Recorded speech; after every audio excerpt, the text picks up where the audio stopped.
WSOP, for me, it's like vacation.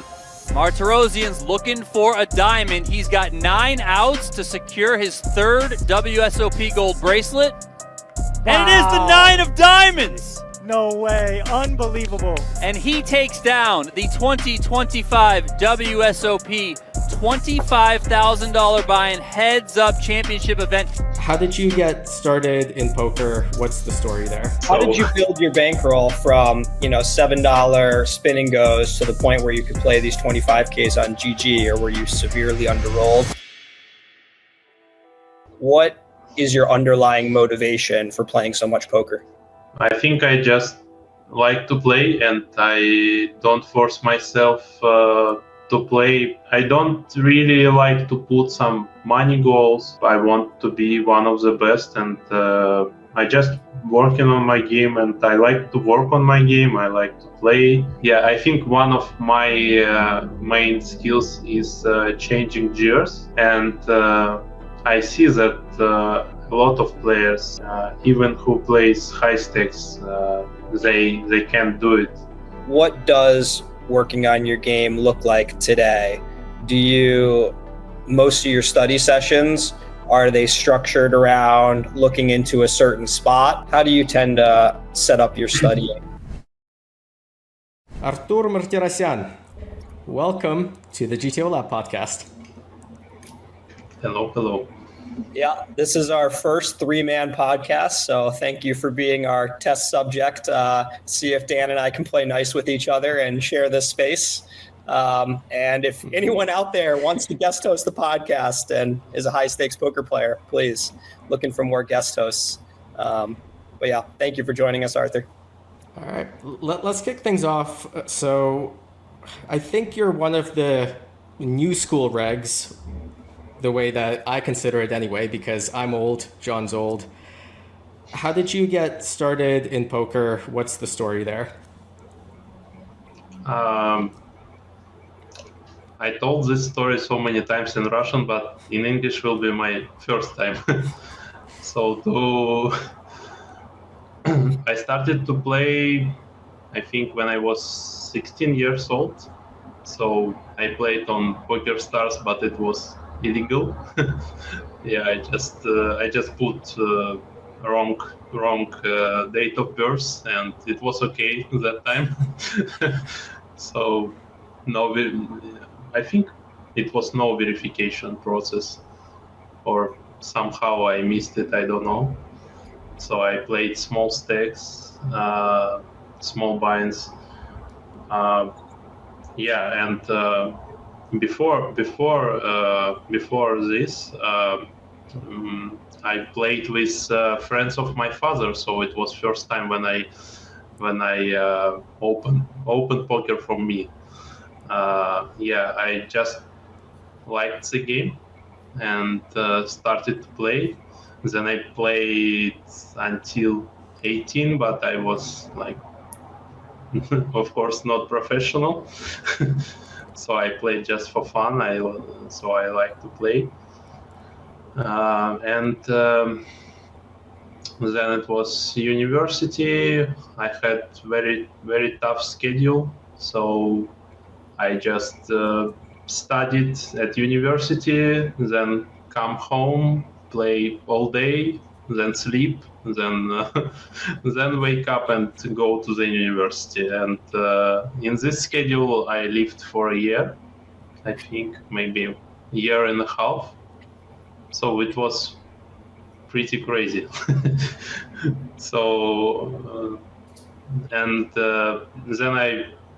Then I realized that I don't really need university, and I don't really enjoy it. At the same time, I started to earn some money from poker, and I just left the university and started to play like pro. But I think I was pro when I studied at university as well. So my first game was Spin&Go, and I was pretty successful in it on small buy-ins. So I played like $7 and $15 spin and goes, and at that moment I think I earned 10 or 15K for half a year. So it was big amount for that time, and for me, like student, it was big money. So yeah, and then after that I discovered MTT, and when I started, I played like awful, and yeah, I didn't study. I just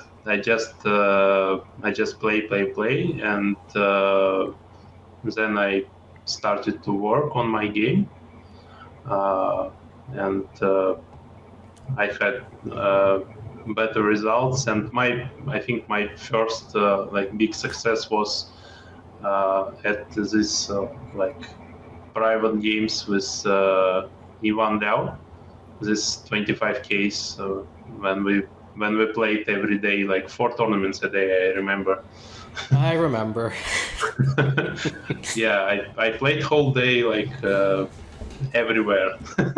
So, how did you build your bankroll from $7 spin and goes to the point where you could play these 25Ks on GG, or were you severely underrolled? Did you get into the first one with 50K? I got staked on this tournament, so I got full staked. Yeah, so money wasn't problem. Nice. Did you already have a big network from the spin and go days? I know that there's a lot of kind of stables sharing of getting a good spin. I don't know how it works, but I think there's a lot of like politics involved, or there was then. Like, what are the mechanics of how the spin and goes worked? I'm curious. I will try to explain. Not sure if I can. Yeah, but in spin and go, it's very easy to count your EV, and a lot of players, a lot of regulars. So they join one big organization or community. I don't know how to say it correctly, and they counting your EV and your real result, and they compensate you the difference. So, or they, if like you understand what I mean.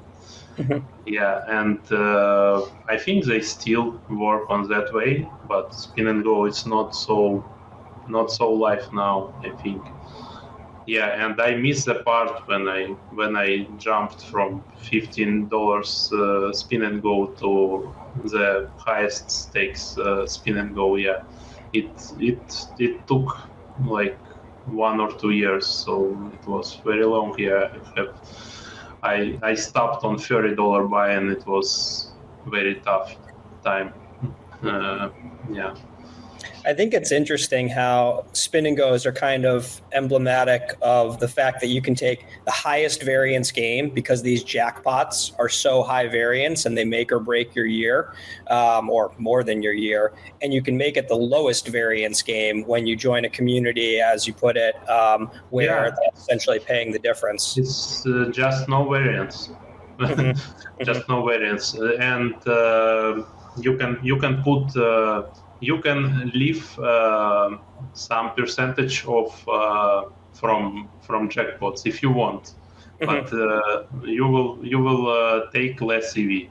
0% from jackpots, and you play like $1 million spin and go, like you play $300 spin and go, same. Or you can leave some percentage if you want, but usually people don't want, because they play so many this spin and goes, and this jackpot, it's like once in whole life, and a lot of people very skeptical to leave some numbers on jackpots, so they're zero. I remember a video back in the day. I don't think I'd like barely even heard of YouTube, and somebody showed me a video of a Russian player playing a Spin&Go jackpot. Бля, я не могу успокоиться. Да такого не бывает, так не бывает. 1 из миллиона вероятность. And this is the reaction of a person that just realized he has to win a tournament to get 250,000 euros. Uh-oh, he has pocket fours and we are 20% underdog. Boom! Да! Да! Да, мать его! Да! It's a bizarre mix of gambling and poker that kind of happens. But aside from that, a question that, I don't know, an idea that pops up into my head is, we know that there are varied opinions out there when it comes to people selling for high stakes tournaments. Most high stakes players don't care at all if people sell. I sell a lot. I'm pretty open about that. But there seems like there are some hard feelings and negativity towards people who sell a very high percentage of themselves in nosebleed stakes MTTs. And yet we're talking about these Spin&Go pros who often are literally, in some sense, selling the whole thing. They're just playing for the EV of it. And I never hear any criticism of that. No one seems to care about it, which makes me think that a lot of the negativity surrounding people selling 90+% to 100K or bigger is more about the glory and the fame, if you will, that is won when somebody does well in a 100K tournament and a 250K tournament. Because I don't know it's always struck me as strange that people would care how other people handle their finances. And yet I do sense a lot of negativity, even from some people that I'm like, why does this person care at all about somebody who binks a $2 million score and maybe only saw 180K of that? Any thoughts from either of you? Tournament Savagery is 25 hours of structured tournament strategy by Nick Petrangelo and Dvoress. This course covers pre-bubble, bubble, in the money, and the final table broken down like never before. We also cover post-flop ICM, blind versus blind, and much more. Buy now for $9.99 only at GTOLAB.com. I mean, I think that there's just a lot more ego with tournament players, right? So if they see someone that's selling over 90% for a tournament, there's like this feeling of, oh, maybe this guy doesn't deserve to be there. You know, maybe they just got lucky to find a backer or whatever. I would argue often it means they deserve more so to be there. I mean, if they found a backer who we think is not sharp, but if sharp players are buying them, it's more indicative that they belong, because anyone could, if they have whatever the buy-in is, decide to gamble on themselves. Any thoughts, Artie? My first thought was about its. I think it's not good for poker, and maybe not good for people who watch the broadcasts, and they want to see like true emotions, and they see like these people just don't care. They won 5 million and they have like 200 from this, and they just don't care. They are not happy. Like they okay, smile, and okay, that's it. So maybe this thing I don't like. But does that ever happen? Does anyone ever win like $1 million plus and they're like, guys, I gotta go get into the 5K. I really don't care about this. I don't know. Maybe some of that.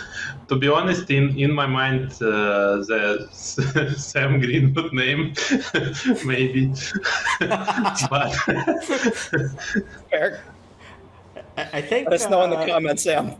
Yeah, I'm wondering, maybe Artie's just being nice, and it's really not people showing emotion when they win that he cares about, but if someone bubbles like 100K, Artie probably really wants to see the maximum pain, and then if they only have 5% of themselves, then it's like, eh.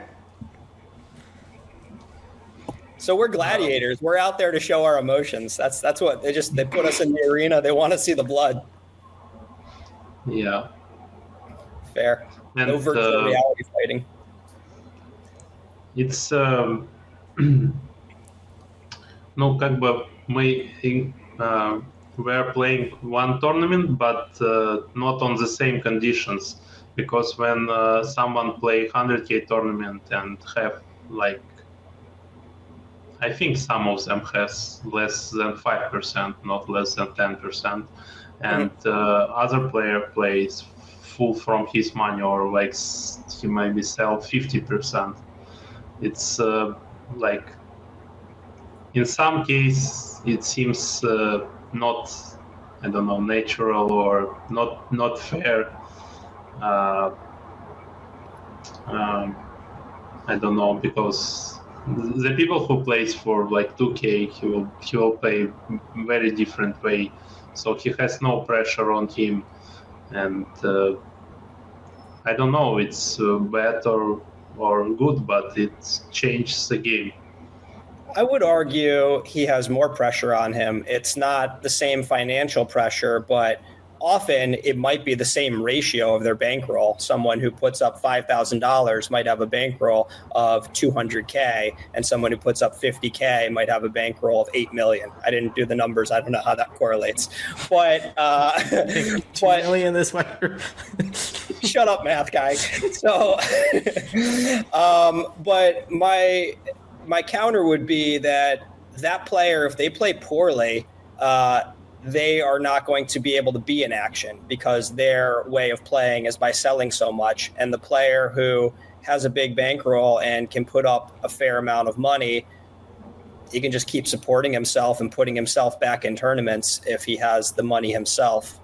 I mean, I think it's all apples to apples if everyone had the same amount of money. If everyone had 500K, I would see the pressure working in that way if everyone had $5 million.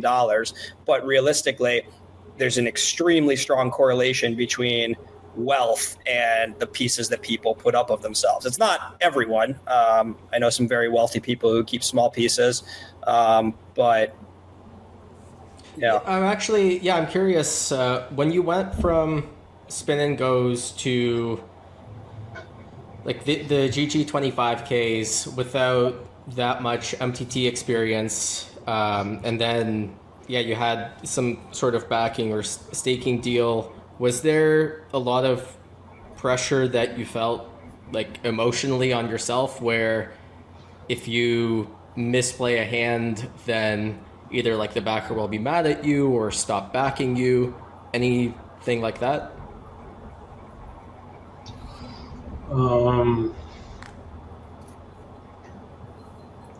I had some pressure, but not so.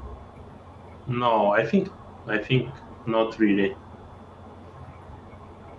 No, I think just the guy who staked me trusted me, and maybe it was too much trust to me because I started to play MTTs when I wasn't ready to play them. So I lost some money before I start winning, and I can avoid this.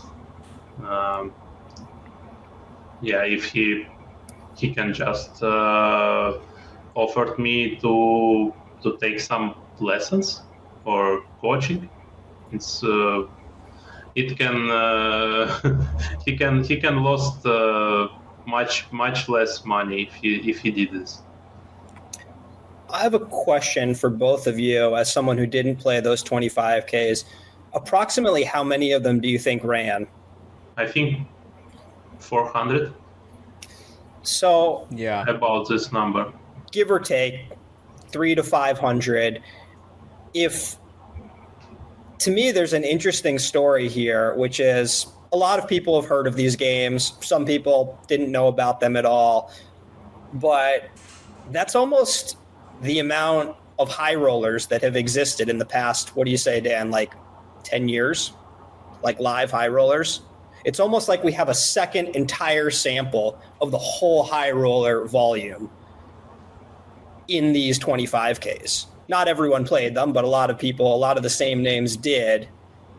So the question is how many time we need to play same amount of 25K buy? Or? Not a question, an observation. I have a line of thinking that I think is kind of cool to explore. I'll explain a bit more.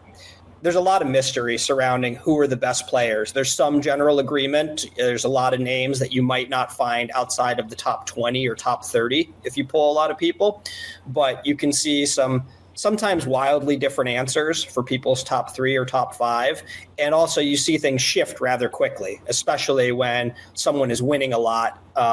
It doesn't mean everyone's going to think they're good, but there seems to be a bias, understandably, towards those players doing, really well in polling, and players who have not had results for a couple years rarely get thrown into a lot of people's top 3 or top 5 players during that time period. So one of the big difficulties is sample size. Just about everyone agrees that the sample we have over a couple of years of live high rollers, say 25Ks and bigger, is incredibly small. We know this from online poker. And I think it's interesting that these 25Ks that ran on GG, albeit over a short period of time, what was it, 6 months or less, Dan? Yeah, like 3 or 4 months. Yeah. Was the bulk of them, yeah. It almost provides a whole second data set for those that played the live high rollers for many years and played those 25Ks. And I'm not a results reporter. I don't want to call out names, but there are certain people who've had a lot of credit as great players, and I think we would all agree they're great players, and they've had stellar results live, and they got absolutely annihilated in those online games. And if you were to kind of put these results together and just the same on the other end of the spectrum, some people who've had not the best results live, I'm sure had fantastic results online. Anything, that you could expect from having double the sample size. I just think it's interesting because it's mostly obscured from public view. It's interesting, but live and online, it's different things. True. So let's talk about that for a moment. If we can maybe pause your story. Yesterday was a pretty big day for most people. It was a day in the life of Artur Martirosyan. Tell us what happened yesterday. Just another day in the office. Time for the 12th title. Can it hold? King or queen needed from Kiat. Turn, no. River is slow peel. Paint, maybe. No. Artur will do it, man. Matthias, you came and witnessed history. The 12th title, absurd. It is absolutely absurd. Artur put on. Ahora sí, dude.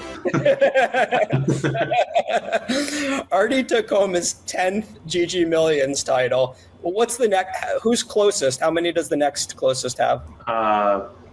Michael Adamo, 7. 7. Okay. So this is kind of like the Jason Kuhn Triton lead almost. You're pretty far out in front. Jason Kuhn on GG Millions. Yeah. Let's talk about online poker and the difference. I don't play online, haven't played online in many years, and the consensus is that online at the highest stakes is significantly tougher. Is the GG Millions the toughest consistent poker tournament? I don't think so. I think GG Millions is one of the softest fields. Of course you would. No, I mean, if we take like high stakes tournaments, I would say 5K plus buy-in. They have tournaments that have no VIPs or maybe one VIP. Rarely. Usually it's like no VIPs, just regulars with different skill set. Can I say? Yeah. So yeah, just they play for respect. Gotcha. And I play sometimes as well. Yeah. But I play because I don't really respect some of the players, and I truly believe that some bad regs can lose more than some VIPs. If you have some exploits on them. So, and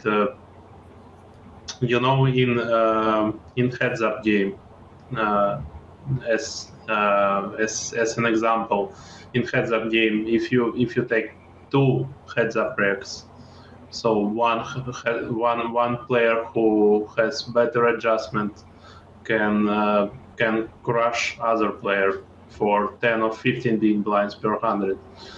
So, and these players can review each other for like after every session, and they know how to play heads up. They know very well, but one player can have very big advantage. So in MTTs it's much easier. So some of the players knows some aspects of the game very bad. So it can be ICM, it can be GPV, it can be some other things, but I would say if you find some samples, you will see that some of the players will play these tournaments in very good TV, and some of the players will just lose like a lot. If you take a top 3 or top 5 player, what is their ROI roughly in the regular GG Millions, and then is it a lot higher in the special one? And feel free to I think it's not mandatory. a big difference, because in usual GG Millions sometimes very good field and a lot of VIPs playing, and I said that GG Millions is one of the softest high stakes tournament, and a lot of regulars who play GG Millions, they will not play like 5k bounty regular tournament. They play only because in 10k that's the best high stakes tournament that we have now every week, and if we are back on your question about what is ROI, like I said, I don't think it will be big difference, and maybe in phase in big special one, maybe sometimes will be worse than in small one. So is that because a lot of people like the best regs always make day 2 basically? Is that kind of the logic? Yes, this and more VIPs playing, but more like regulars who usually don't play, they can play this special one. Especially they have last flight, which ends not in 10% of the field, which ends at the end of the level. So it's very high EV to play this, because you can just make day 2 much more often than if you play usual flight to 10% of the field.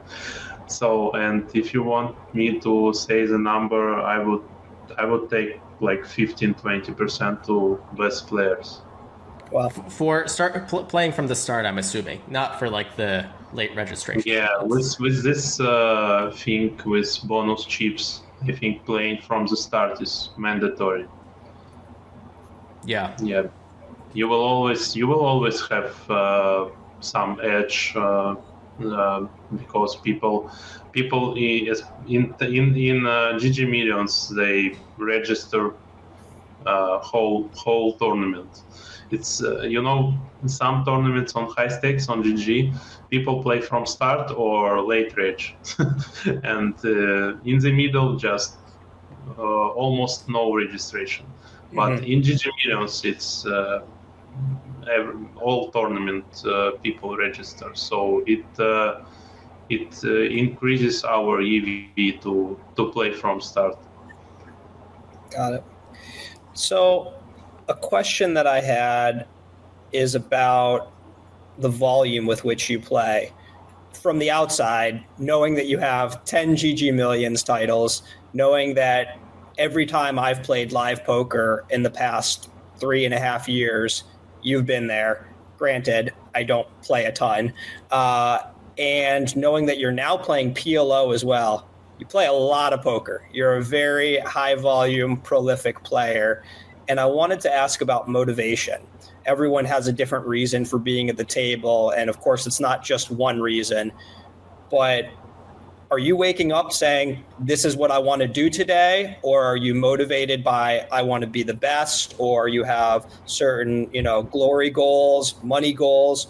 What is your underlying motivation for playing so much poker? I think I just like to play, and I don't force myself to play. I don't remember this. So I just, I don't really like to put some money goals or goals in general, but I want to be one of the best, and I just working on my game, and I like to work on my game. I like to play, and that's it. So everything is easy. So after Jeju, we were both, all three of us were there, but John left early because he doesn't play the tough games. 2 cards only, please. Yeah, we were there the whole time. It was a very long trip, and I was completely exhausted after. What did the few days after you got back from a really long trip like that look like for you? Like, what did you do? I was exhausted as well, and I saw that the short deck was.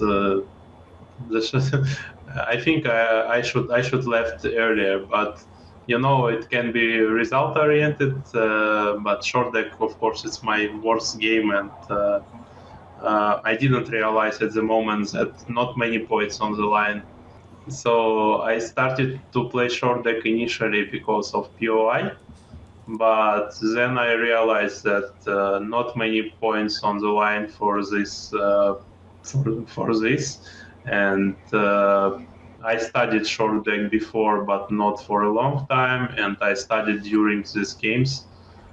But maybe, how I said, maybe it will be result oriented, but I felt like it was.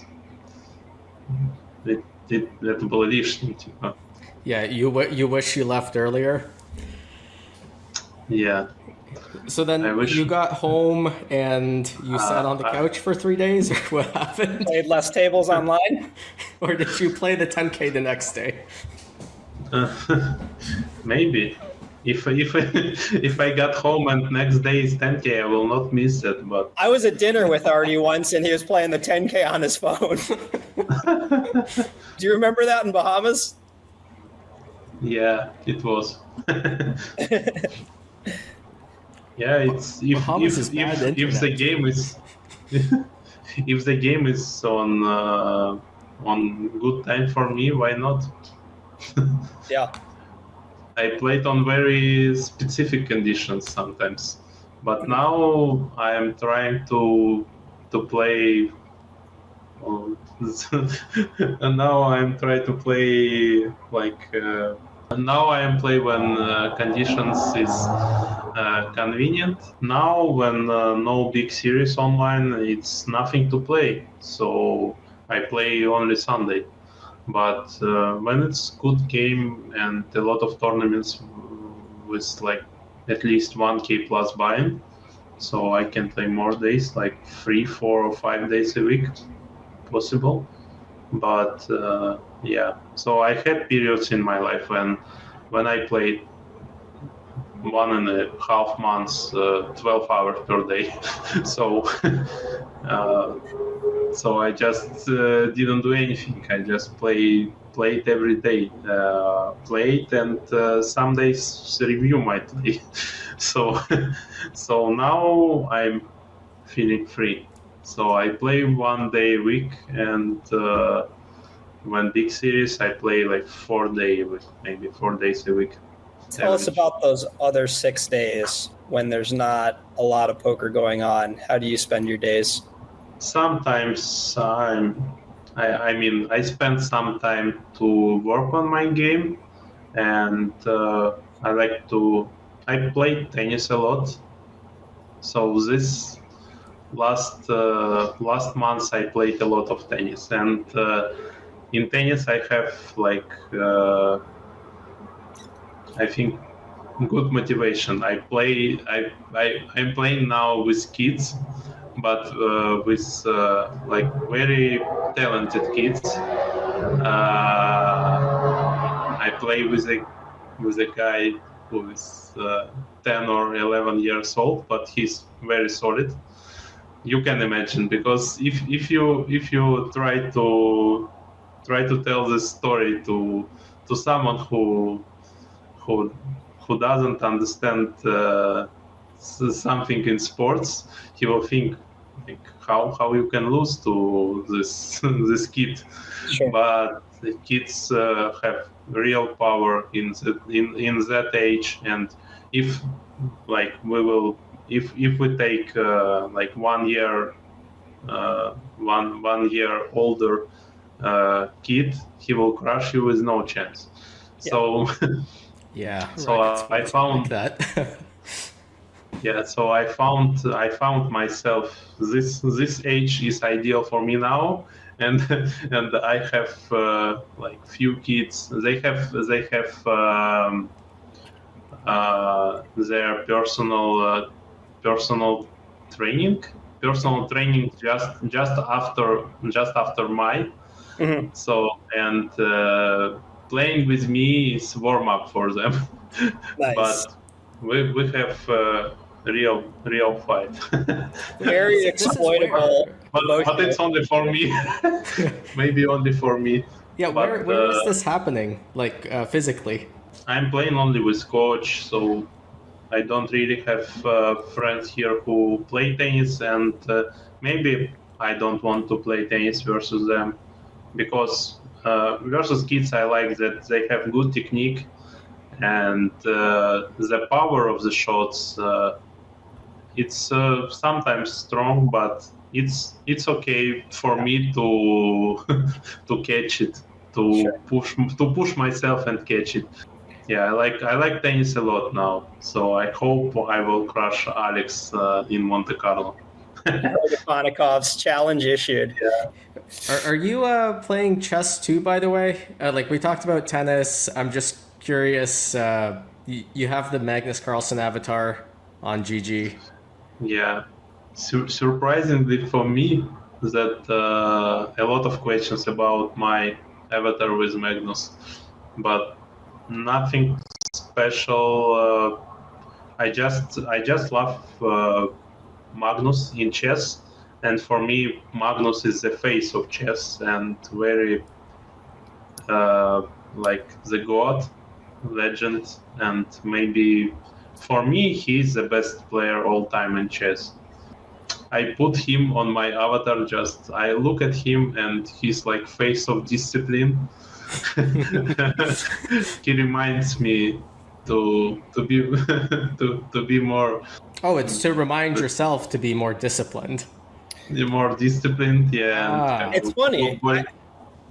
I have the opposite view of Magnus. I think he's the GOAT also. I think he's incredible, but he was on a podcast recently kind of talking about how he thinks a lot of his peers are a lot more, maybe he didn't use the word disciplined, but they have a much more structured learning, and he kind of just does what he wants, and it's just kind of naturally thinking about chess and playing chess has been his thing. But I think his his approach was like a lot less engine based and modern studying and more play and think about the game, which, I mean, I don't know that that's anti-discipline, but I kind of thought of him as more of a, I do what I want, and what I want happens to correlate with getting me really good at chess, but maybe not the, I don't know about traditional way, the modern way.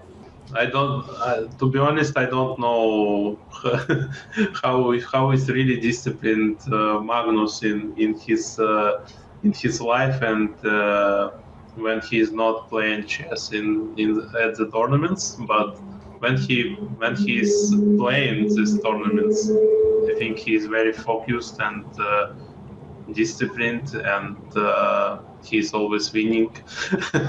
So. Do you play yourself?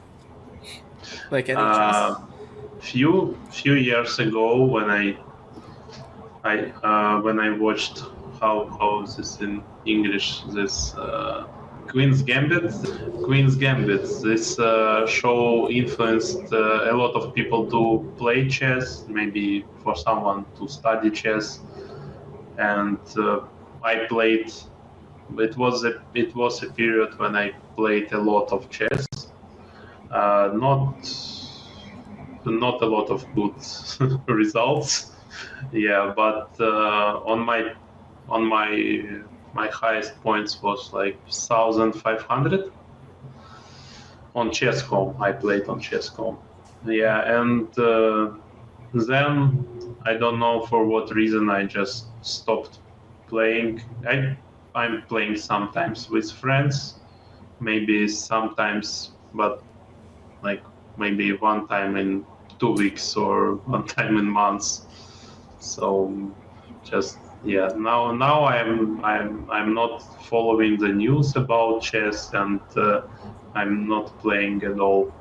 But it was a period when I liked chess.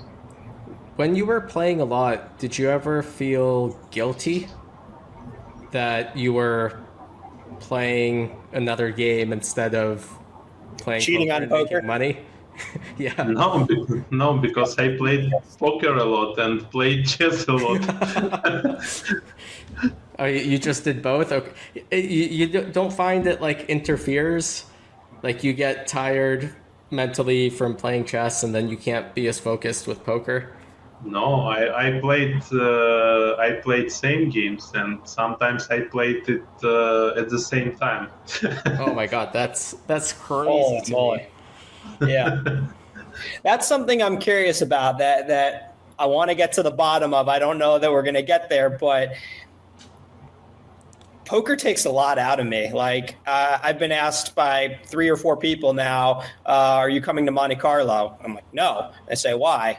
I don't want to do Monte Carlo and then Montenegro. That's a lot more poker than I want to do. It's more because I love poker, but I find it exhausting. I find sitting to be very tiring for long periods, but also just my brain is tired of making similar types of decisions and wants to work on different problems.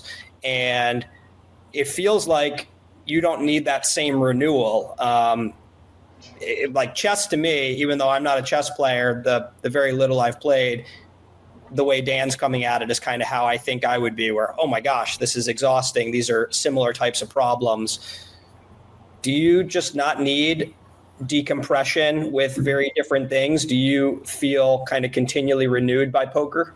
Sometimes I feel the same, but 2 series in a row, it's not something special. but then WSOP, it's for me it's like vacation.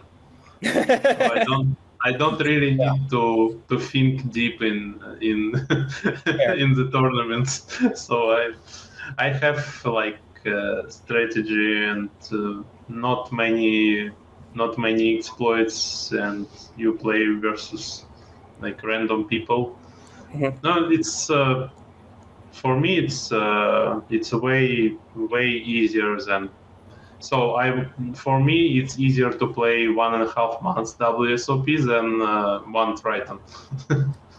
I think we've got the title of this podcast. For me, WSOP is vacation. Yeah,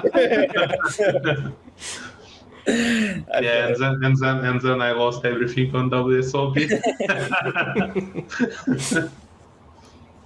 Yeah, everyone else finds it so draining. Like, people find it hectic. The environment is off. And then you're just like, yeah, I'm playing against a bunch of dummies. or more funny if you named it for me WSOP's vacation, and then I won free bracelets this year. I see it happening. What do you see as your strengths as a poker player compared to other regs? What do you think you're particularly good at? Yeah, I think one of my main skills is changing gears, and I see that a lot of players, even who plays high stakes, they can't do it. So if the player, some players just really can't do it. If they were chip leader and then they down to like medium average stack, they can continue to play like chip leader. So it's a very wrong way. You should watch on your chips, like every hand, like it's different. So because things are changing, and you need to be ready to this and adjust your game. So I think I'm pretty good in theory. So this is second thing. Yeah, I know a lot of things in theory. Not, of course, not everything, because no one knows. And in some aspects of game, I know players better than me. But I know a lot of players worse than me as well. in same aspects, yeah. But I'm trying to improve. But I think my theory is very good, and I know how to play versus VIPs. I think also better than the majority of field time playing, because I see some hands that I will play completely different versus VIP. I don't know what else. So these three things, I think that's enough. Maybe some more things, but it's like not so important. What about weaknesses? What do you think you do worse than some of the better opponents you face? Maybe, yeah, I know one thing, but I don't want to say it. That's fair. That you're could be another strength. Keeps sometimes I scratch my nose laughing.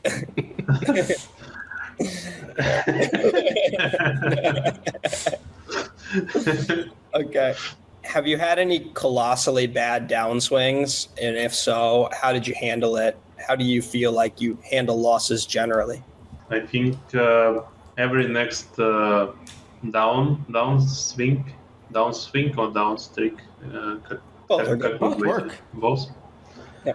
I think every next downswing is I handle a new downswing better, but I didn't really have a big problems with downswing because I'm pretty strong mentally, I think. So I played a lot of online games like we talked before, and I never broke something. So never. And usually I'm patient. I can talk with myself something bad about my opponents when I see but it's maximum. But maybe, yeah, I'm working on it as well to not do it. But sometimes, yeah. How affected would you say your mood is? The people who spend time with you, if you are on an upswing, do you think people who are around you in general and during an upswing versus a downswing have a pretty good idea, or is it heavily internalized, like just you in your head, or does it mostly leave when you leave the table and it's not really affecting you when you're at dinner or playing tennis or with friends? It depends on how big downswing is. Sure. Yeah, but usually people don't understand anything, so they will look at me. It can be the same. Maybe I will talk a bit less, but maybe my friends, if we have a like normal conversation, they will see, maybe not. It depends how if I want them to see this or not. So I can forget about poker, and maybe it's also my skill. So when I'm doing something, so I can easily drop everything, every my thoughts about poker, but not always. If I lost some very big final table, maybe few days I will remember this, so maybe I can play other way in this hand or that. So, and usually you have hands, you have hands that will like disturb you in your mind, even if you played correct, maybe like two indifferent decisions, and you can choose other one and not bust from the tournament. And this thoughts, they're stupid, but you can't avoid it. So I had I remember when I get to the final table of this big 10K in Wien on W series was this big 10K on WPT. It was main event with this huge event. I was on final table with like 4,000 entries, and I made day 7 or day 8. It's like final 6. And so I had short stack, but it wasn't really short. It's like 15 big blinds or something. So like one double up and you like average stack. Mm-hmm. And I busted 6th place, and before this I spin it up to average stack. So I put all my chips in spot where I had very close decision, and then I calculated this hand, and it was a bit worse than my decision was a bit worse than other decision. And and the interview after this final table, like the interviewer was completely doesn't understand what is happening. Like if you made day 8 or something, so you already have minimum 6th place, and when you bust, and the interviewer said like, I think you are happy now. Tell me your emotions from final table, how it was. And she's smiling, and so maybe I was rude at this moment, but I said like, I'm kidding. Like, what are you asking me? It was in Russian. Congratulations on playing for 3 hours today and finishing in the worst place possible. You must be very proud. Yeah, it was exactly this. Yeah, if you're kind of bothered by either bad decisions or kind of poker not going well, does that get you more motivated to play, or do you just stop playing for a few days, or does it make you more hungry? I think make me more hungry, but maybe one or 2 days. Usually after this, this is like one time in few years this happening.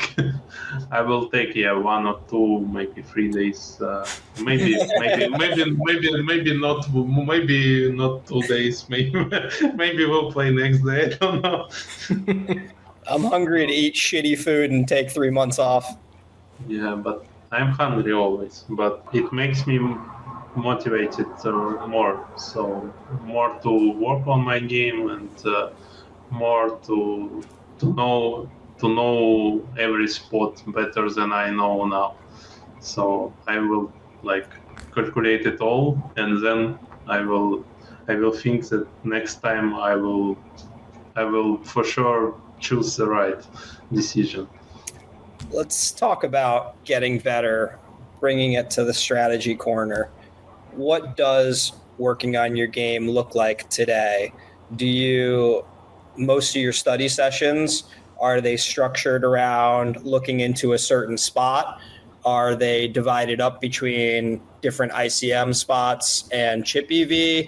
Are you the type of player who most of your curiosity comes out of hands that you played or that your friends or opponents played? How do you tend to set up your studying? Introducing the GTO LAB ICM Trainer. Train all positions at once. The new and better way of learning poker tournaments.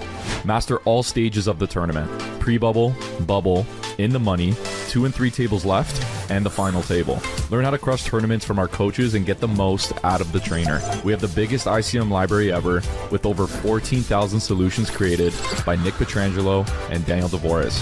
Join GTO Lab today and stay ahead of the curve. For now, it's more about ICM decisions. So I look at chip EV, but not a lot. So I studied chip EV spots enough in my life, I think.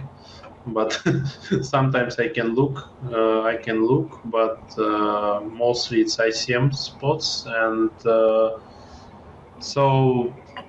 I just label the hands. And then when I have a day off, I just review all my hands, and not only but if someone plays something strange on my table, if I think that it's strange, usually it will be strange, but sometimes I can be wrong, and I can explore some new strategies, maybe. Yeah, that's all my work. So ICM solutions, I think mostly pre-flop, but post-flop as well. Mm-hmm. Let me ask you specifically, there was a spot where you played a heavily ICM influenced flop against Ike on Queen 6-6.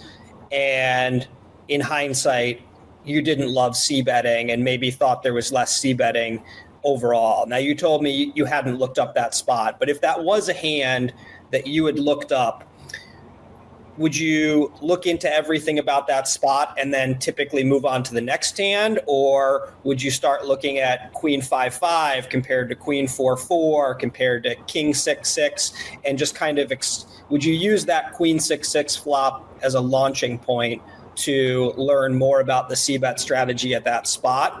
Or would you continually move on to the next hand and kind of stick with the specifics of each hand? Usually I do it, yeah. So I'm looking at different textures, like you said.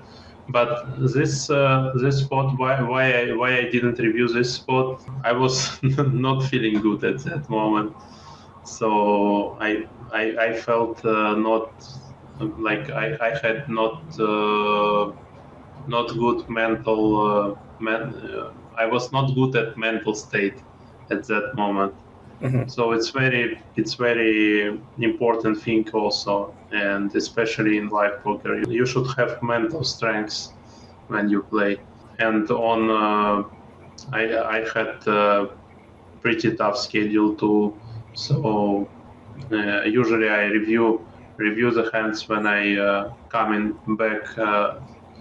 back home, but this after this series I come back not at home. I had one more trip, and then I had like tough period, and I didn't I wasn't able to to do reviews, and so honestly I forgot about this hand, and now I'm interested in this hand to review it. So possible that after our podcast I will review it instant. Going back to almost the very beginning, when you were starting with Spin&Gos and then moving to MTTs, were there specific people or person that helped you the most in your career? And are those people still the same now? But answer that question first. But I never get coached by something, and when I started to play, I was so no one. It was no one that I can talk about hands. So I was alone, and lone wolf. Alone, and now I have few students that I can discuss the game, but not like I don't really have players that I'm discussing hands on regular. So it's enough for me to review the hand and to understand how to do exploits in that spot, and I don't really need other opinion usually. Are there people in your life where if you made a mistake or they think you punted, they would just kind of tell you directly? Of course. Every time. I'm picking Ponikovs. Who you got, Dan? The Ponikovs would have been, probably my first guess. You got to punt to know a punter. Yeah, but Ponikovs, yes, but with Ponikovs it's maybe only when I can discuss the hands. Yeah. Yes. So if I play something bad, so he will talk me directly. Yeah. maybe not just after hand. Maybe after the end of the day or the end of the tournament, but probably he will tell me, yes. Do you think it's important or mandatory to have relationships like that? Or do you think it's nice to have, but you can make it to a high level without having someone that you can be fully honest with? I think it's nice to have, but it's not the main thing. Yeah, so we sometimes so we can discuss some hands on live series, but when we play online, so maybe one hand in a month or something, so almost nothing. Yeah. So, what do you think we're in for as far as strategy changes in the next year or two? Do you think there's going to be any new strategy that's not very commonplace today that might pop up? Do you think ICM has things pretty well nailed right now, or that ICM is heavily or moderately flawed? I think yes, and I have few examples, but I don't know should I tell it or not. Maybe people start playing different way after this. Fair. I think Yeah, I think the limp strategy is underestimated, especially in ICM spots. So not many limps we see, and it's usually big trees. So it's pretty hard to calculate this, and people are usually just using only raises.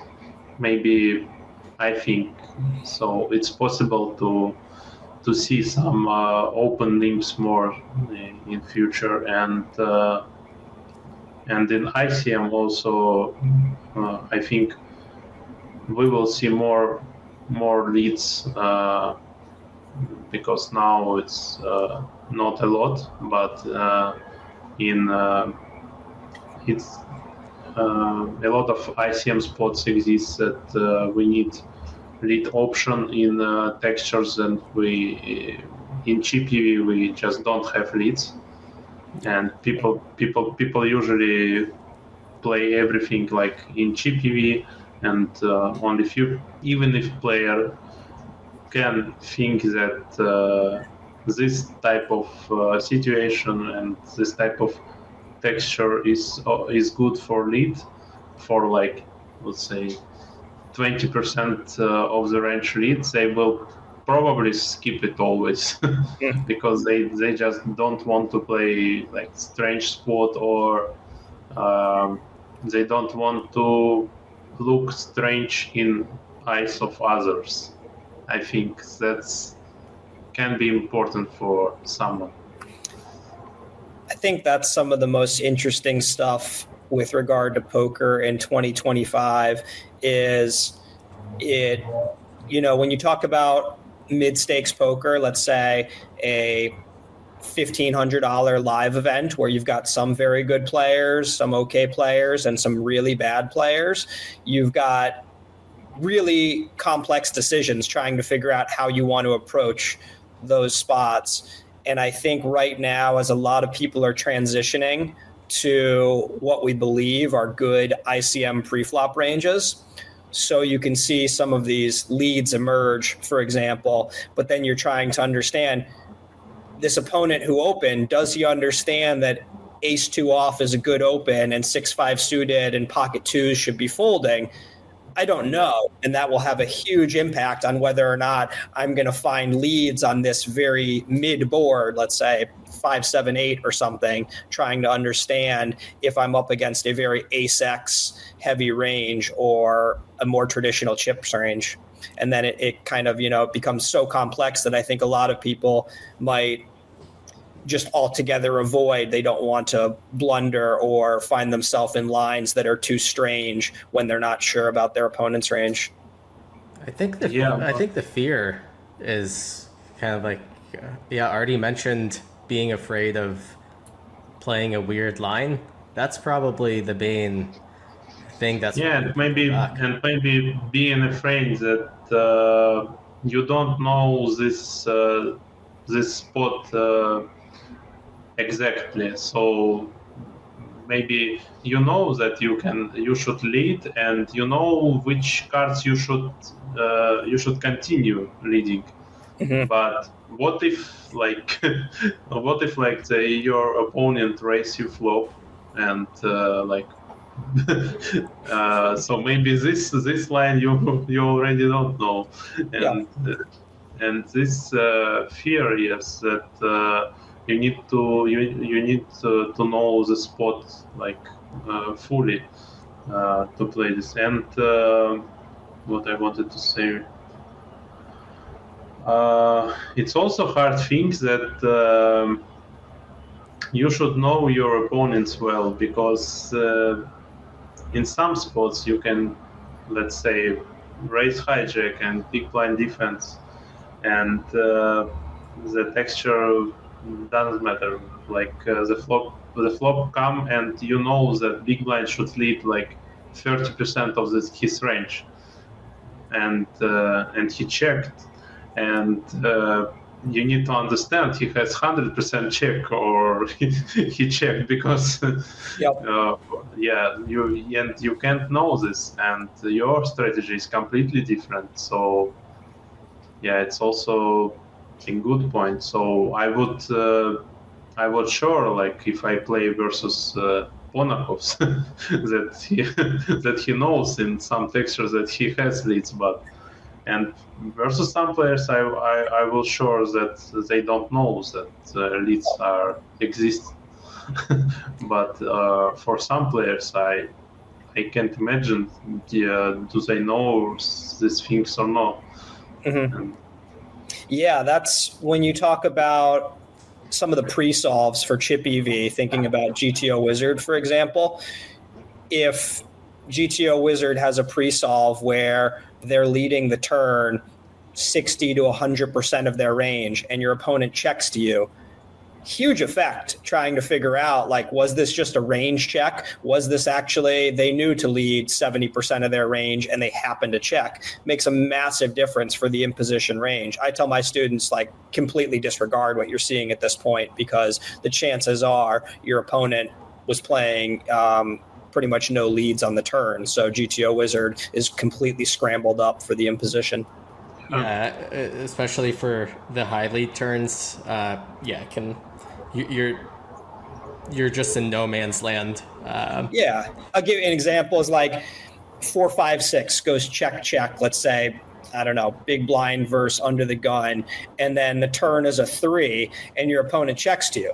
I don't know. I just pretty much always put them on one pair. Like, they have one pair or maybe ace high, and like it has nothing to do with whatever you're seeing in the pre-solve.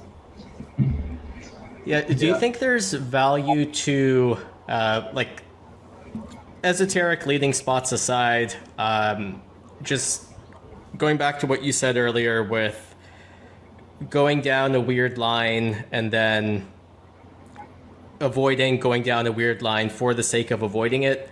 Do you think there's value in just getting to a weird spot where, yes, you might not know how it works, but your opponent doesn't know either? Like, do you ever try to force those sorts of nodes or decision points on purpose? I would say I like to try this. So if I expect that I understand this spot better than my opponent, but I'm not I don't know full tree, but he can't know just nothing from this. So yeah, I can try, no problem.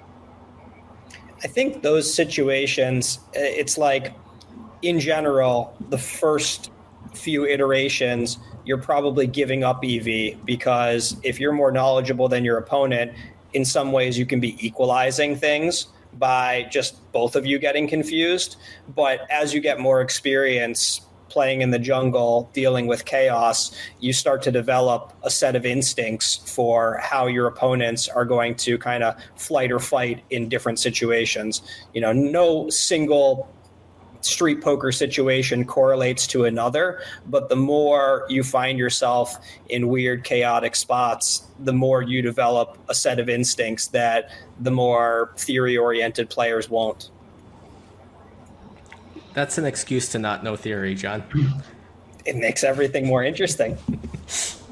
You build a philosophy around your actions. Don't build your actions around a philosophy.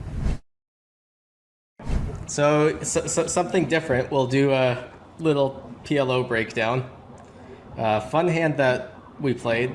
It was fun for you, not fun for me until the very end, and then it was fun for me and not fun for you. So I guess some spoilers. So I'm the cutoff player. I open and you defend the 10-5-3-2 double suited. I don't think there's any decisions yet, so we'll get to the juicy parts. You call versus the c-bet. Given you are less experienced in PLO than No Limit, I'm wondering what your approach is to figuring out, like, how you're building a strategy here. Like, are you just looking at your hand and looking at its components? Are you thinking What does my range want to do? How are you deciding what to do here with 4 cards? Not all PLO players who play for 10 plus years knows what they do on the next street. Yeah. That's why it's so hard. Yeah, I know like roughly my strategy on this board. Yeah, but I don't know how to tell you all my range here and all my strategy. Yeah, I guess, did you consider a check raise? No, I think in this spot, this hand is for sure not in my check raise range. So very weak draw. So we call once 1/3, and then like if we won't improve, just buy. Yeah. So we need better blockers to bluff, or better draw to have here to check raise flop. Yeah, non-nut draw, bad visibility, so no check raise. Turn, I would guess you just checked range and did not play any leads. Yeah, check range. Okay, now to the juicy part. So yeah, maybe I saw in this spot maybe it's a bit big sizing for my hand. I think maybe like half pot or like 33, maybe 1/3 is better to bet here. yeah, you think the flush just doesn't have enough value to bet 75%? Yeah, it's one of the worst flush, and I don't really expect you will bet like flush draw worse than my when we have freeway on the flop. Mm-hmm. So I try to get value from like straight or like set or like hands, like 2 pairs with I don't know, with flush blocker or something. Yeah, like pretty, ace 9-8 with the ace of hearts or something. Yeah, it's pretty hard. It's pretty hard to get value from this when I have all the flushes. Yeah, I think it's just such a wonderful but hard game because there's so many more components to it than a no limit hand. Like, I think the idea that I'm probably not c-betting without like good hearts on the flop very often, and then just checking back jack high and queen high flushes on the turn really often after the hand started 3-way is like a little bit odd for no limit players, but I think that's probably what's happening. So yeah, you bet, which I think if we started the hand heads up, I think this is just the right size on the river. Is kind of how I was thinking about it. Maybe a little bit too big for your hand, but whatever. So now I raise. I'm curious about your river decision. Obviously, don't tell me too much because we play against each other and I'm the opponent in the hand.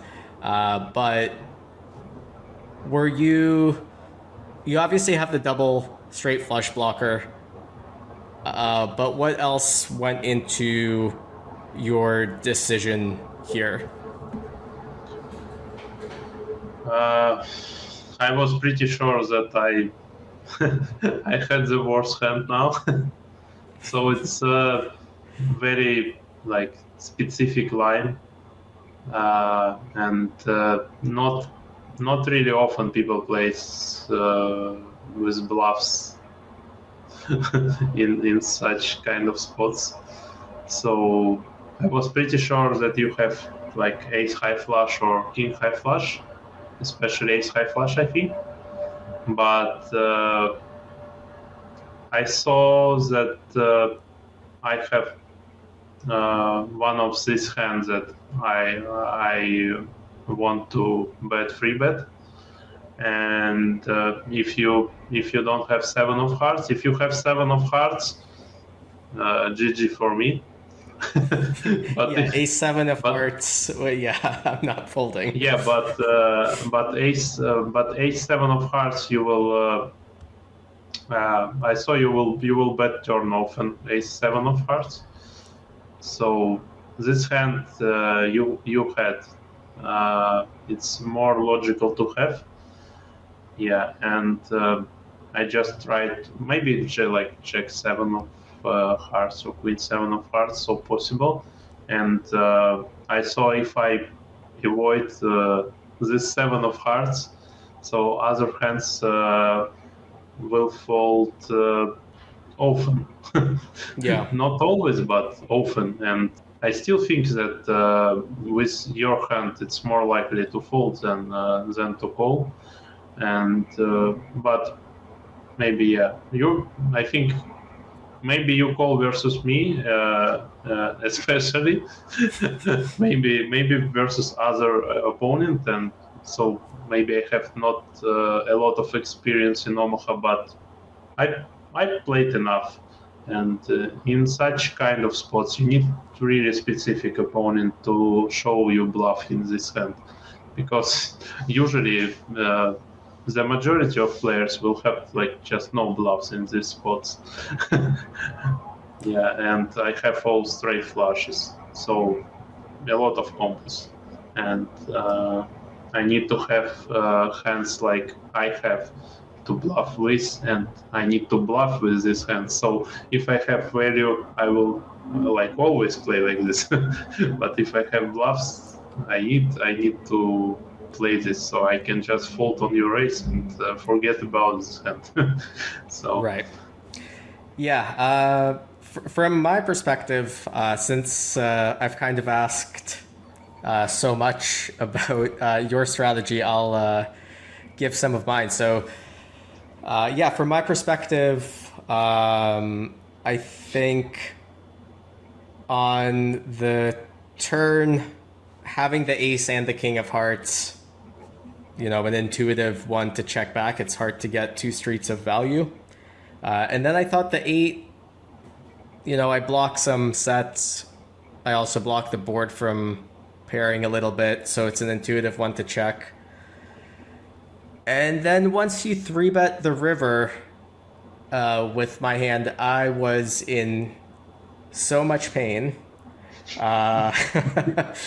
And I thought that I should mostly fold my hand. And I kind of arrived at I should probably be folding my hand about 2/3 of the time. And I kind of just thought you are probably going to be hopefully balanced because it's you. And you'll find the bluffs. And you're kind of risking, roughly 2 times what's in the pot for the raise. But I agree. I think against a bunch of players, this is just going to be a fold pretty much always because it's so easy for you to have 10-7 or 7-5, and then it's hard to find bluffs like this that actually bet 75 and then 3-bet. I had a question for you from just the PLO perspective of, this is a really tough line to execute. So 2-part question. Do you think that there's an important aspect to just executing really tough lines in tough fields? And then how do you get yourself to play a line like this in a game where, even if you've played a fair amount of PLO, I'm assuming you're a lot less comfortable playing PLO than No Limit, or maybe that's wrong. I'm feeling more comfortable to play in no limit, but no limit hold'em. But in PLO, I'm pretty confident as well. But yeah, in PLO, you can have some spots that you just don't understand how to play, right? So it can be like from small misunderstanding to complete misunderstanding. Yeah, but yeah, both in hand in same conditions, but maybe someone have more experience and saw the spot before, then he knows better. Mostly asking, like, do you get more anxiety dealing with executing a play like this in PLO than no limit? Yes, it's sure more uncomfortable than in no limit. But in this hand, I didn't feel uncomfortable. So I understand that I have a lot of straight flushes and I have good blockers. And the hand I want to bluff here always, it's like double straight flush blocker, I think. And I have not much of them. So because 10-5 suited. So this hand was probably very close defend and maybe even fold pre-flop. Yes, and with 10-5 of hearts, not many combos not many combos I have from pre-flop. So 10-7 or 7-5, I think it's more reasonable to have here. So maybe not a lot, but more combos with 7-5 or 10-7 than 10-5. So it's more like connected cards. Yeah, had I known you were only bluffing the double flush draw blocker, I probably would have folded. I was kind of hoping I would sometimes see something like... No, it can be 7, like jacks, maybe jack 7 type of hands.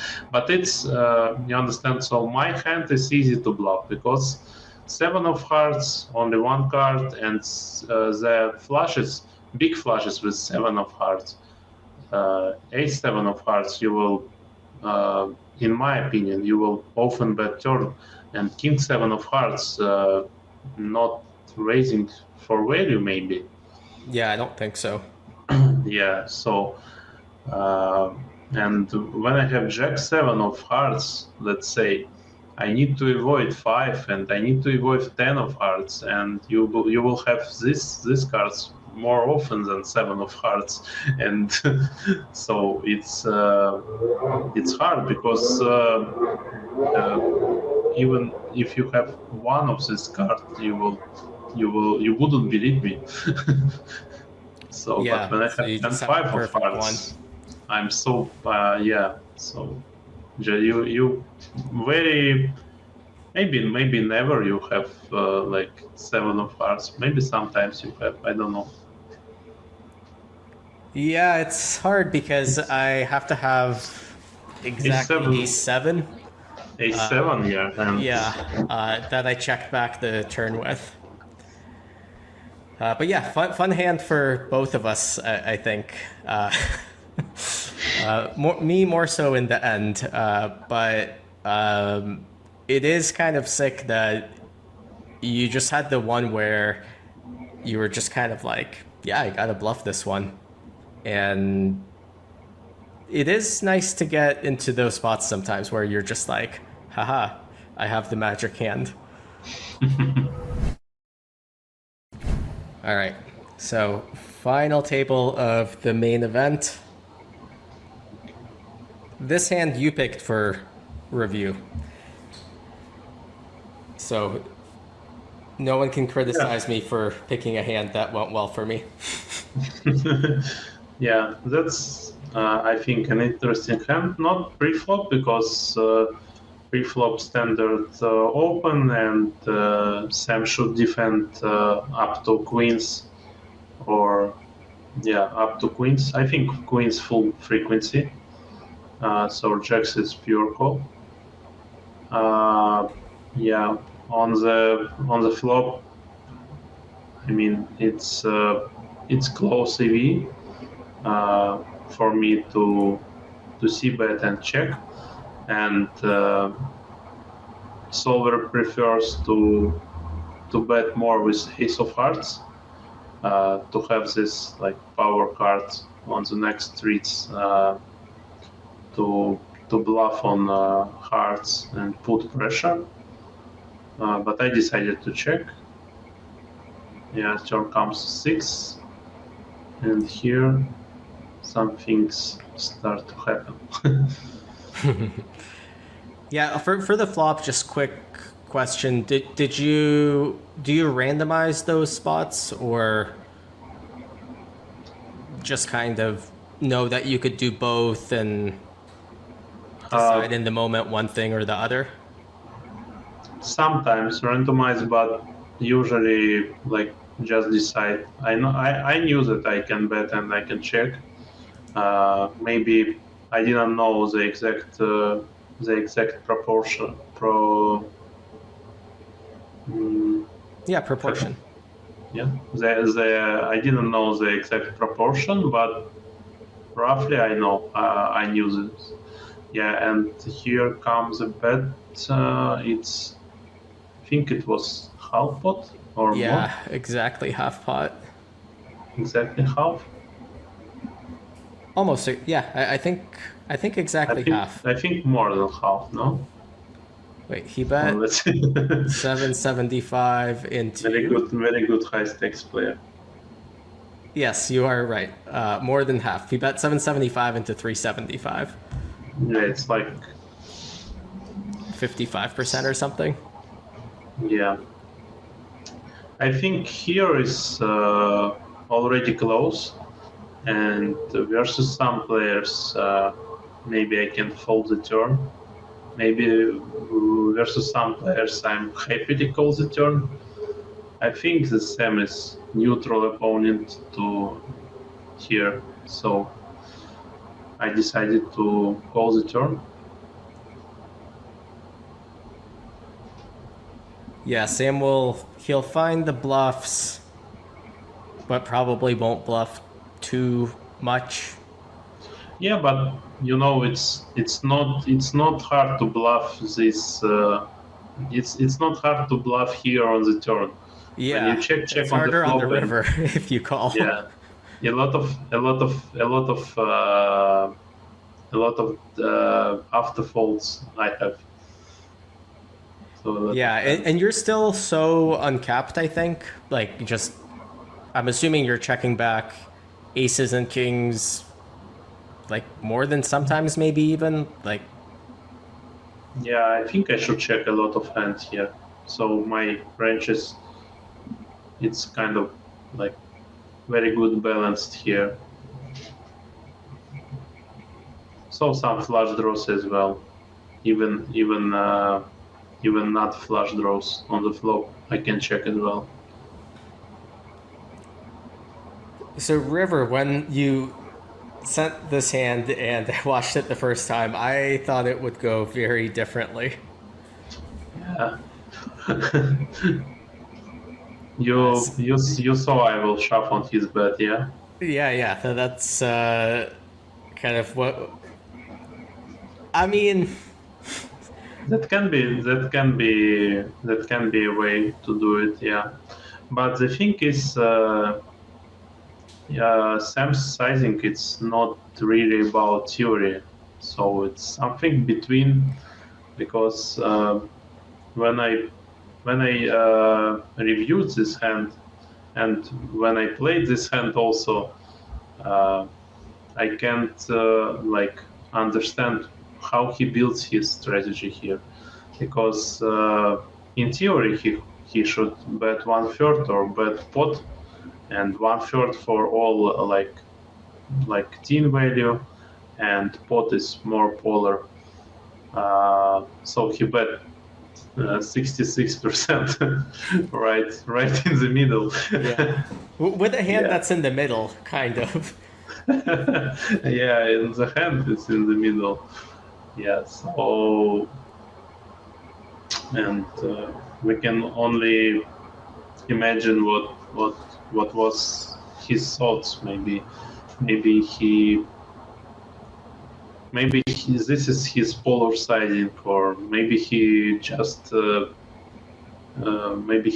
bet only not strong value in this siding. So it's more about thoughts. And if we talk about theory, so on 1/3 my hand is pure fold, and on pot my hand is mostly call. So it's like this. It's not usual spot, because when he bets pot, I want my ace of hearts has more power, and when he bets 1/3, it's not a good hand. So he bets 2. He bets 66%. So my guess was that. My guess after was that I think it's closer to fold than to call, or maybe shove sometimes. Yeah, just based on you thinking that this plays a little bit closer to how you would play versus B100 in theory, because his range is maybe, well, I guess two things can happen, right? Either he could be using this as his big size, and then this is just B100 and he doesn't have a bigger size, or he has like this in-between sort of range that's a little bit weighted towards what the B100 range is. I mean, it makes sense. He might have free sizing here. Who knows? 66, who knows? But 66 is the most unlogical size if we build strategy in theory.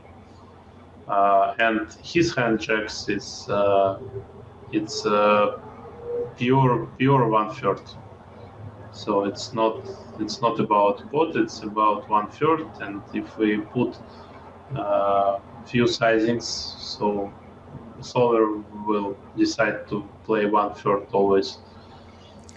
Yeah, so, I think he just runs into aces and kings and queens sometimes, right? So yeah, it's just not worth such a big bet when you can still have a flush or the overpairs that beat him.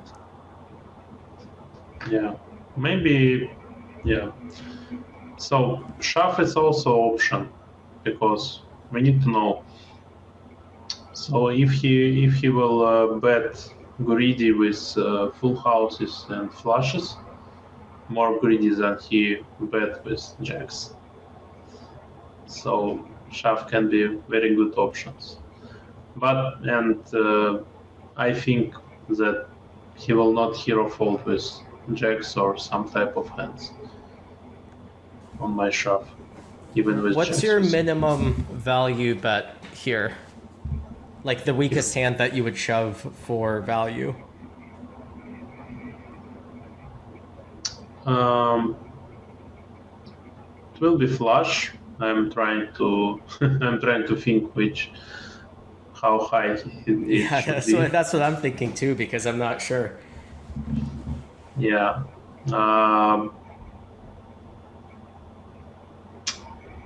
I think some king high flushes. You mean shove on his bets 66% or? Yeah. Like if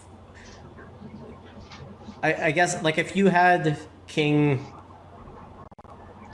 7 of hearts here, that seems close, and then if you had king queen of hearts, that maybe just calls. Yeah. Is that I saw about king queen of hearts? It's a hand that it's hard to deal with. Queen jack.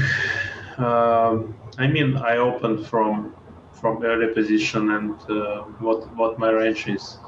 So I wouldn't open Queen 9 suited. So my open is like which flushes I have. I have Jack 10 suited, Queen 10 suited, Queen Jack suited, King Queen, King 10, King Jack. So all the broadways flush draws, but some of them have will often bet on the flop. Oh yeah, maybe some King high flush draws as well. Yeah, but King 7 is, I think it's not open in this exact What lineup. about King 9? King 9. King 9. King 9 is the bottom, but King 9 is too strong to check on the flop, I think. Yeah. So King 9 is probably bet on the flop. Yeah, so if I have King 10 or King Jack, I think I will shove pure King Queen. It seems a bit unlogical to shove with King Queen because we block some Queen high flush draw, which is Queen high flush, will call us with high frequency. But I think in theory we should shove King Queen as well. It's not a huge SPR, and it's very hard to fold the flush, and maybe he will bet big with ace high flush, or maybe he will induce raises with ace high flush. So it's seems unlogical to bet 66 with ace high flush. So with ace high flush, so we want to induce some hands to raise, or we want to bet more polar, in my opinion. So maybe Jack 10 will be close, but Jack 10 we will always see bet on the flop. So Jack 10 we don't have, so Queen 10, Queen Jack. If I have it, I will always, I think, pure shove. I was kind of thinking roughly along the same lines. So I was itching for you to shove this as well. Based on the flushes you could have. It's good to have ace high flush here in check flop, because you dominate other draws, and when you got it, your opponents cannot believe that you check like not flush draw, and in some lines maybe if he bet pot, it can be different spot. So when I shove on his pot, maybe he will think that what he has, like only ace high flush draw, maybe sometimes king high flush draw. Do I believe that he will check ace high flush draw on the flop? And or I believe that he will check ace king with ace of hearts. Yeah, and, that's much easier, right? That's much easier, yeah. So at this point, if I bet the flop and check the turn, and he bet the river, so it will be more natural for me to shove, and I think people would believe this line more than check flop, call turn, and shove on his bet on the river. So makes sense. Yeah, and if we don't want to shove here, so we need to choose between fold and call, and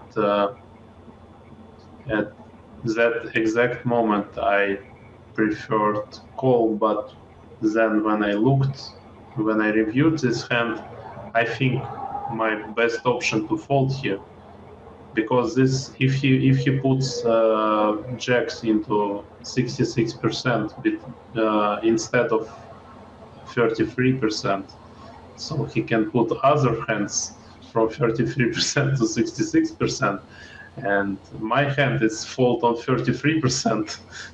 So if he puts some hands from 33 to 66, it becomes much worse for me. Yeah, and in theory, if we lock this, my hand will be like about to pure fold or sometimes shove. Yeah, that makes sense. If you lock it so that you can't call, sometimes you bluff with it. Yeah, interesting. I mean, obviously, after having looked at the solution, you kind of know which way to adjust.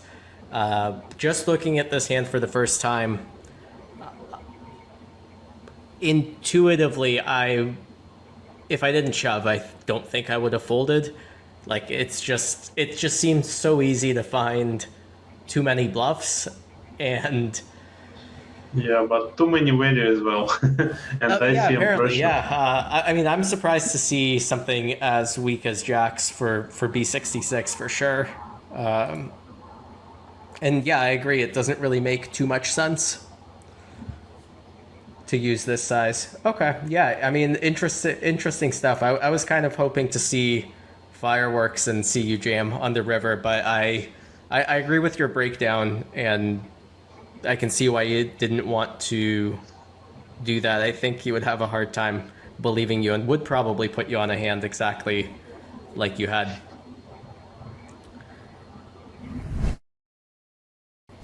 You're at a Triton final table tomorrow. Everybody has 30 big blinds. Name the 3 players you would least like to see at the final table with you. Alex, for sure, on a course. Maybe next, I have few names. Pardo? Juan Pardo? Yes. Don't know. Mateus? Nikita? Non-poker related, if it wasn't for poker, what would you be doing with your life? Recently I think about this, and I got the question about other people about this. I think I have a few options. So let me remember which. So I can be journalist, photographer, so like commentator, I think, like not poker commentator, like sports commentator or Dolphins coach.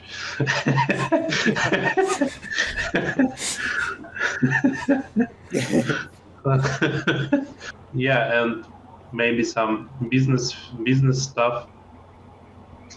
So I have some skills I think I can improve.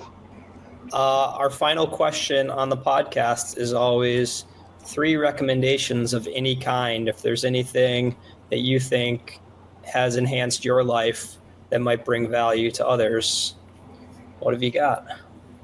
Yeah, I think for every people, I think mostly people who are watching this podcast, they are involved in poker. So you need to be balanced in your life, like not only in poker. So that's the first recommendation, and the second recommendation will be what we are talking about in podcast. Don't force yourself to play if you don't want. And I think you should do what you want to do, and if you don't want, just not do it. Yeah, don't force yourself to do something. And the third thing will be if you start playing poker and want to be good in it, it's not it's not so easy and not so fun like like we can show it. Yeah, so как бы Don't start. So don't start, or if you start, you should understand that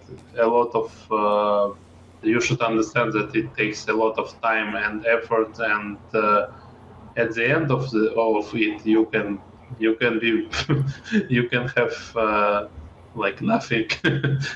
So you should really believe in yourself and in things that you do. So yes, this is my 3 recommendations. Maybe it will be different if I talk in Russian. All right. Thanks everyone for joining us for Artie, as we know him in English, but his proper name is Artur Martirosyan. Thank you very much for joining us on the GTO LAB Podcast. Thank you for inviting me. Thanks, Artie. See y'all. All right. See you guys.